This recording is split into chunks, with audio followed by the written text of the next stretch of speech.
बिस्मिल्लाहिर्रहमानिर्रहीम। अस्सलामुअलैकुम। मोहतरम नाजरीन, औरतें तरावी की नमाज कैसे पढ़ें, तरावी पढ़ने का आसान तरीका सीखें। हज़रत आयशा सदीक़ा रज़ी अल्लाह ताला अन्हा फरमाती हैं कि रसूल अल्लाह सल्लल्लाहु अलैहि वआलिहि वसल्लम ने रमज़ान की एक रात मस्जिद में नमाज तरावी पढ़ी।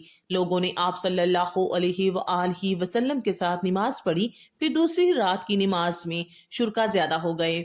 तीसरी या चौथी रात आप सल्लल्लाहु अलैहि वसल्लम नमाज तरावी के लिए मस्जिद में तशरीफ न लाए और सुबह को फरमाया कि मैंने तुम्हारा शौक देख लिया और मैं इस डर से नहीं आया कि कहीं ये नमाज तुम पर रमजान में फर्ज न कर दी जाए।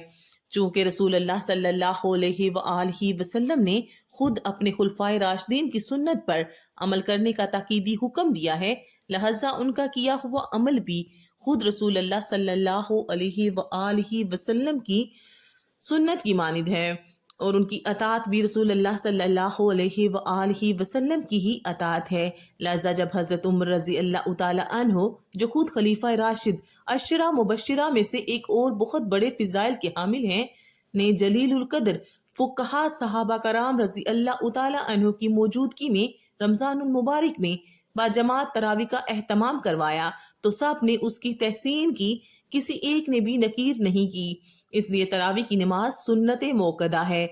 हजूर सल्लल्लाहु अलैहि वसल्लम के बाद सैयदना अबू बकर सिद्दीक रजी अल्लाह ताला अन्हो के दौरे खिलाफत में दाखिली और खारजी फितनों की कसरत और मुद्दत खिलाफत की किल्लत की बिना पर इस सुन्नत अजीमा को कयाम का मौका न मिल सका। लेकिन सैयदना उमर फारूक रजी अल्लाह ताला अन्हो ने अपने दौरे खिलाफत में इस सुन्नत को, जो आरज की बिना पर मौकूफ थी लेकिन अब वो आरज चूंकि बाकी नहीं रहा था, जारी फरमा दिया। मुल्ला अली कारी अलामा तैयबी के हवाला से नकल करते हैं, अगरचे तरावी बाजमात हजरत अबू बकर सिद्दीक रजी अल्लाह ताला अन्हो के जमाना में नहीं थी, लेकिन चूंकि हजूर अकरम सल्लल्लाहु अलैहि वसल्लम ने उसे पढ़ा था और हजरत उमर रजी अल्लाह ताला अन्हो उन लोगों में थे जो इस हकीकत से बाखबर थे, उन्होंने दायमी तौर पर जारी फरमा दिया तो उन्हें उसका भी अजर है और कयामत तक जो लोग अमल करते रहेंगे उनका भी अजर है। बुखारी शरीफ में हजरत आयशा रजी अल्लाह ताला अन्हो की रिवायत में है कि एक रात हजूर पाक सल्लल्लाहु अलैहि वसल्लम मस्जिद में तशरीफ लाए और नमाज पढ़ी। लोगों ने भी आपके साथ नमाज पढ़ी।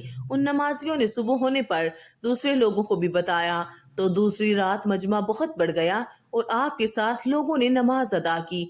तीसरी रात बातें सुनकर लोग बहुत इकट्ठे हो गए, हत्ता कि मस्जिद की तंगो अमानी जाहिर होने लगी। उस शब सुबह की नमाज से फारिग होकर रसूल अल्लाह ने लोगों पर मुतवज्जे होकर इरशाद फरमाया कि मैं खतरा महसूस करता हूँ कि कहीं तुम पर ये नमाज फर्ज न कर दी जाए और फिर तुम उसे पढ़ ना सकोगे। तरावी की नमाज जिस तरह मर्दों के लिए पढ़ना जरूरी है, उसी तरह औरतों के लिए भी इस नमाज को पढ़ना जरूरी है। बहुत सी खवातीन इस गलतफहमी का शिकार होती हैं, वो ये समझती हैं कि शायद तरावी की नमाज सिर्फ मर्दों के लिए पढ़ना जरूरी है, औरतों के लिए नमाज को पढ़ना जरूरी नहीं है। हालांकि ये बहुत बड़ी गलतफहमी है। याद रखिएगा मोहतरम नाज़रीन, तरावी की नमाज सुन्नत मुअक्कदा है। बगैर किसी शरई उज़र के अगर इसको छोड़ेंगे तो गुनाहगार होंगे। मर्द भी पढ़ेंगे और औरतों के लिए भी इस नमाज को पढ़ना जरूरी है। अगर औरतें इस नमाज को बगैर किसी शरई उज़र के छोड़ेंगी तो गुनाहगार होंगी। इसलिए औरतें भी नमाज को जरूर पढ़ें। अब मसला यह है कि मर्द हजरात तो मसाजिद चले जाते हैं जहां पर बाकायदा तरावी की नमाज जमात के साथ अदा की जाती है, लेकिन खवातीन घर के अंदर इस नमाज को किस तरीके से पढ़ें, इस नमाज के पढ़ने का तरीका क्या है, इस नमाज की नियत कैसे करेंगी, इस नमाज में कौन सी सूरतें पढ़ी जाएंगी। सबसे पहले तो हम इशा के 4 फर्ज पढ़ेंगे। इशा की नमाज के 4 फर्ज पढ़ने के बाद आखिर में हम 2 सुन्नत मुअक्कदा, 2 सुन्नत अदा करेंगे। उसके बाद वितर नहीं पढ़ेंगे। फिर 20 रकत तरावी की नमाज अदा की जाएगी। फिर 2 रकत 2-2 रकत करके तरावी की नमाज पढ़ी जाएगी, यानी 2 रकत पढ़ के सलाम फेर देंगे। फिर उसके बाद 2 रकत इस तरह से 2-2 रकत करके 20 में रकत तरावी की नमाज अदा करेंगे। अगर आप 4 रकत इकट्ठी पढ़ती हैं तो तब भी कोई हर्ज नहीं है, नमाज हो जाएगी, लेकिन बेहतर नहीं है। मुनासिब ये है कि 2 रकत करके पढ़ी जाए। आप 2-2 रकत करके पढ़ लें या 4-4, हर 4 रकत के बाद तरावी की दुआ को पढ़ें। अगर आपको दुआ जुबानी नहीं आती तो उसको देख कर भी पढ़ सकते हैं। हर 4 रकत के बाद इस दुआ को पढ़ेंगे। 4 रकत के बाद इस तरह बैठकर दुआ या तस्बीह पढ़ी जाएगी। मैं रकत तरावी इस तरह से मुकम्मल होगी। अब मसला ये है कि इन रकतों में हमने कौन सी सूरतें पढ़नी हैं। मोहतरम नाज़रीन, इसके लिए कोई ख़ास सूरतें नहीं हैं। ये ज़रूरी नहीं है कि ये सूरतें पढ़ी जाएं। जो भी आपको कुरान पाक आता है या जो भी सूरतें आती हैं वही पढ़ लें। जब वो सूरतें जो आपको याद हैं ख़त्म हो जाएं और अभी तरावी की नमाज बाकी हो तो उन्हें दोबारा से दोहराएं। इसी तरीके से तरावी की नमाज में जो सूरतें आपको आती हैं वो सूरतें पढ़नी चाहिए और इस तरह रकत तरावी की नमाज अदा करेंगे। अगर आपको सिर्फ 4 सूरतें आती हैं यानी 4 कुल, तो तब भी आपकी नमाज बिल्कुल आसान तरीके से अदा हो जाएगी।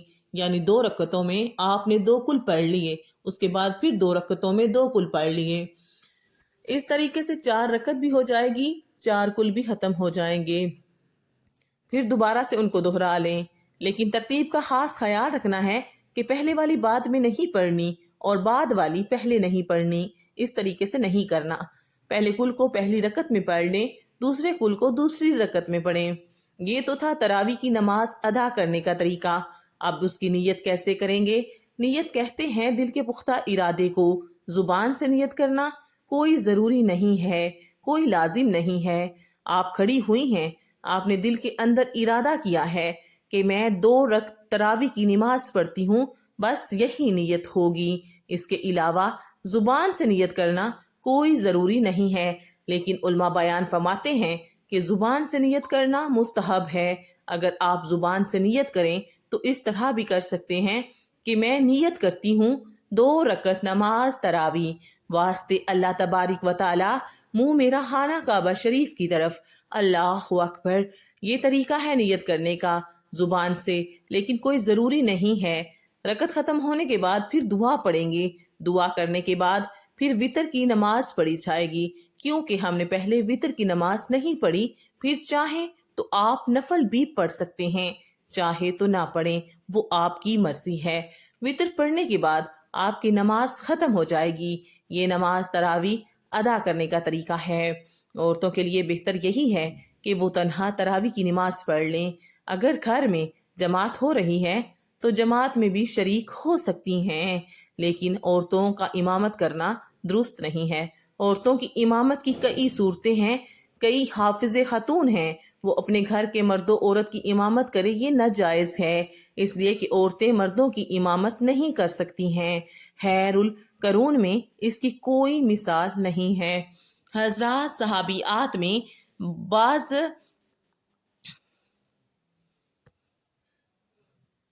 बहुत बुलंद मुकाम की हामिल थीं। हज़रत आयशा का अमलो तकवा में सहाबा की निगाह में बुलंद मुकाम था। हजरात सहाबा मुश्किल मसाइल में उनसे रजू किया करते थे, लेकिन कोई एक वाक़या भी ऐसा मज़कूर नहीं है कि औरतों ने मर्दों की इमामत की हो।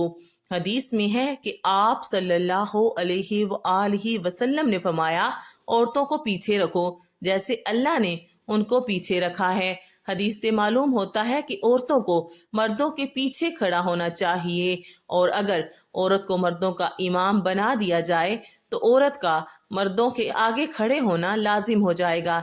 इसलिए औरतों के लिए मर्दों की इमामत करना नाजायज़ और हराम है। मौजूदा हालात में बाज़ लोगों ने ये भी सवाल किया है कि अगर घर में हाफिज़ा औरत है और मर्दों में भी कोई इमामत करने का अहल नहीं है या मर्द को ज़्यादा कुरान याद नहीं है, तो क्या औरत अपने महरम मर्दों की इमामत कर सकती है? जाहिर है कि इसका हुक्म भी अदम जवाज़ का है। मर्द हज़रात जिस तरह फ़र्ज नमाज अदा करते हैं उसी तरह तरावी की नमाज भी अदा करेंगे। आखिर में अल्लाह रब्बुल इज़्ज़त से यही दुआ है कि अल्लाह ताला हम सब को दीन को समझने और उस पर अमल करने की तौफीक अता फरमाए। आमीन सुम आमीन। आप सबको मोहतरम नाज़रीन, आप सबको रमज़ानुल मुबारक मुबारक हो। अल्लाह ताला आप सब का खैर व आफ़ियत से रमज़ान गुजारे और आप सबको ज़िक्र व अस्कार और इबादत करने की तौफीक अता फरमाए। आमीन सुम आमीन।